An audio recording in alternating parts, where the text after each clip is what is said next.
Welcome again. This module is still in Module 1, but Part 5. We're going to begin to look at an important number that helps us to describe large sets of data. In fact, we're actually going to look at 3 different types of numbers, all of which give us a picture of where our data is centered around. These numbers we call the measures of central tendency, and they include 3 numbers: the mean, the median, and the mode, all of which have their advantages and all of which have their downsides, but all of which have an appropriate place as measures of central tendency. The first one we're going to look at you probably are the most familiar with. It's called the mean. The mean is, as you probably know, the average of a given data set.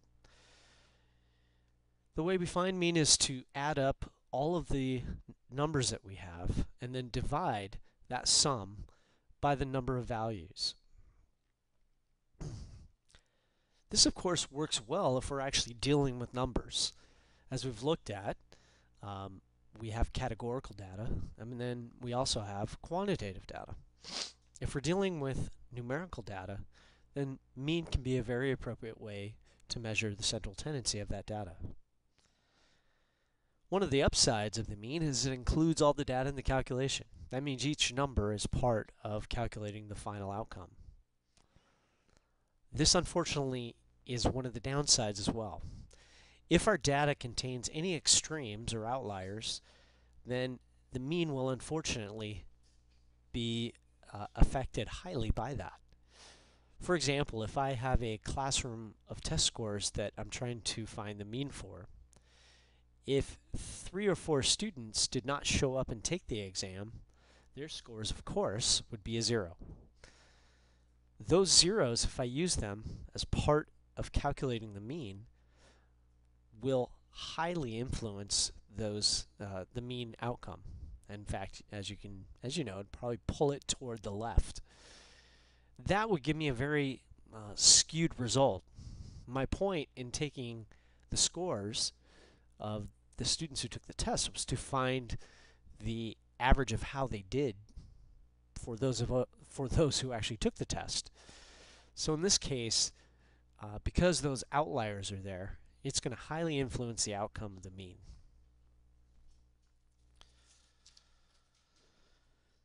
The median, on the other hand, is another way for us to measure the central tendency of the data. The median, is literally the middle value of the set of values. The way we find it is we first take our data and list it in ascending or descending order.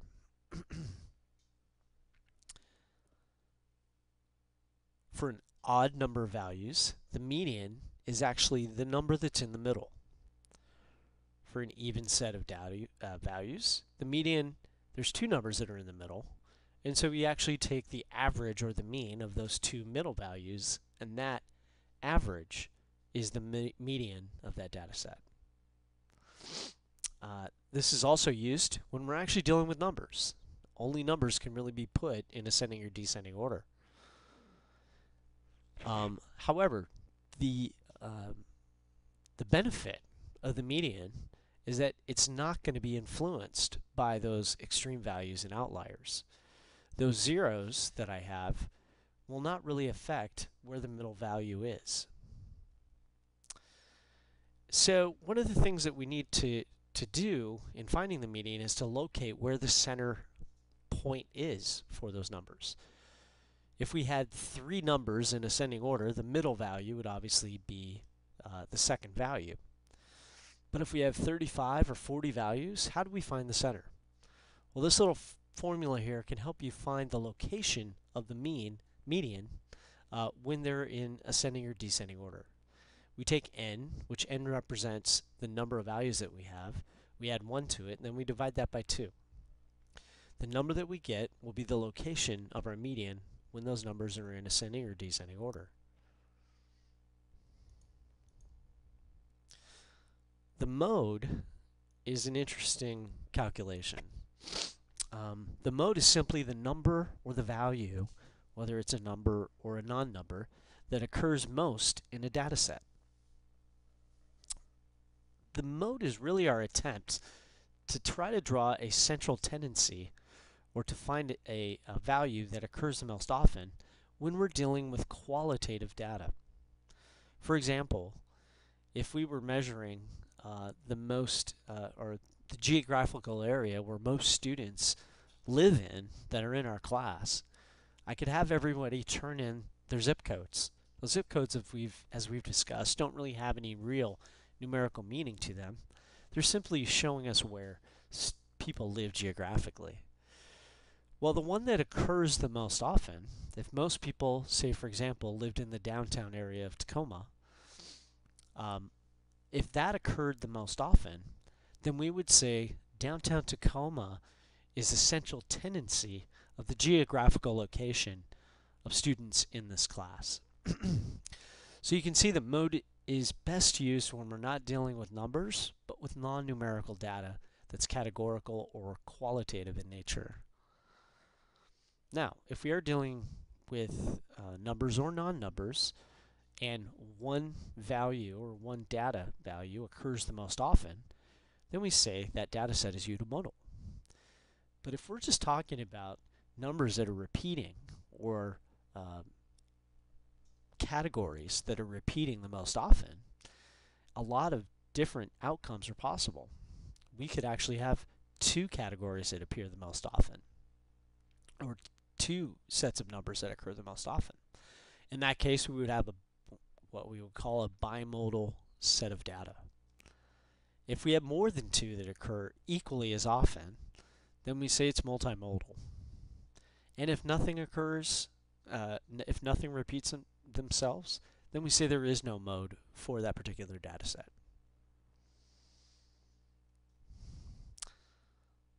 Now, using the TI calculator, this makes finding these measures of central tendency fairly easy.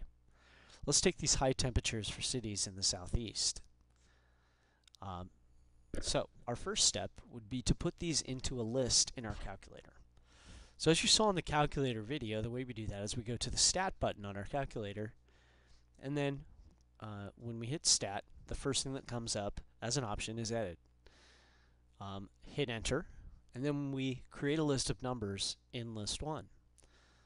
You can really use this for any list. You don't have to put them into List 1. However, List 1 is the default list.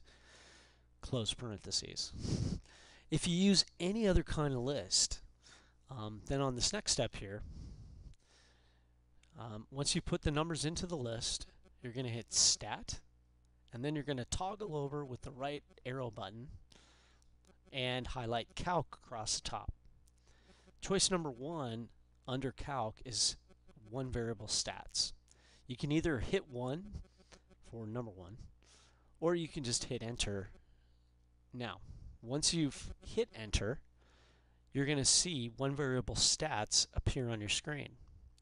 If you have those numbers in any list other than List 1, then you want to hit the comma button on your calculator, and you want to hit second 2 if it's in List 2, second 3 if it's in List 3, or second whatever number your numbers are under. So, once you do that, you're going to have a list of outcomes. The first one says X bar. It's actually an X with a bar over the top. That's a symbol that we use for mean, and that means that is the mean of this data set. Put these into your calculator and see if you can figure out what the mean is. If you scroll down on that list of numbers, then you're going to see also the median. It's listed under MED. On the second screen as you're scrolling down. See if you can again find the mean of these numbers and then compare them to what we have here.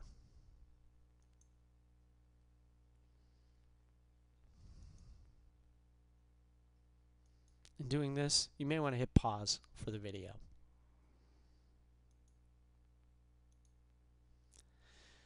Another type of problem that or another type of situation where we may want to find the mean and the median is when we're being given a frequency distribution table.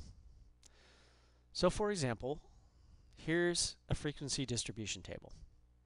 Now if I were to want to find the mode, which of course is the most occurring, then that mode would be 107.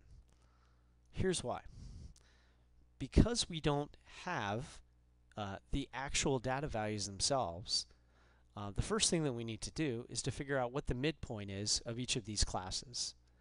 If you recall, finding the midpoint of a class requires simply that you add the lower class limit and the upper class limit and divide by 2. That's finding the mean of the data set. Since we don't know what number is actually in this category, we just approximate it with the midpoint. Now, because for mode, we would want to pick the most occurring set, that's going to be 17. 17 is the most often, is the highest frequency. That means most numbers fell into this class. The midpoint of that class is 107, and that's why we've selected it as the mode. Now, in calculating mean, the next step is to take all of our midpoints and multiply them by the frequency. The reason we want to do this is that as we look at this table, we can see that most numbers are falling on this end here. In fact, there's 17 that fall here. There's only one that falls in the 70 to 74 range. That means we want to give this class more weight than the others. And so in a sense, what we're doing here is we're undoing what would have been the total if these were the actual data values. In other words, if I actually had only one value of 72, one value of 77, and 2 values of 82, 6 values of 87, 4 values of 92, etc., etc., etc. You can kind of see what we're doing here if you take one of these numbers. Let's take 1067. If I divide that by 11, that would give me 97. So if every number that I put into my calculator was 97 and I did it 11 times, I would get this total, and the average of those numbers would be 97. So we're undoing that division that occurs whenever you do an average. So our next step then is to find the total of all of these undone divisions. So we add up all these products that we got. As you're entering these into your calculators, you can actually put pluses in between all these multiplications. In other words, go 72 times 1 equals, or don't hit equals, just go 72 times 1 plus 77 times 1 plus 82 times 2 plus 87.6 until you go through all of the numbers and multiply all the midpoints by their respective frequencies. Then at the very end you can hit equal, and this should be your total. Now what we want to do is to undo this undoing of the divisions. In other words, we want to divide this total by the total number of numbers, which is equal to the sum of our frequencies. 69 means that there were 69 data values originally in my data set. If I take those numbers and I divide it by the frequency, I have the mean of the frequency distribution table. The most occurring value, or the central tendency of those values, is around 101.35.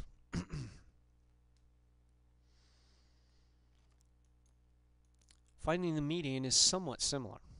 Except remember, the median is just the middle number. Now, of course, again, we don't know what these numbers are.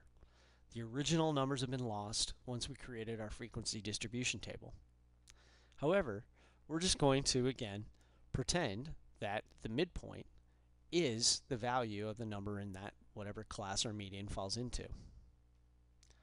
Recall our location formula.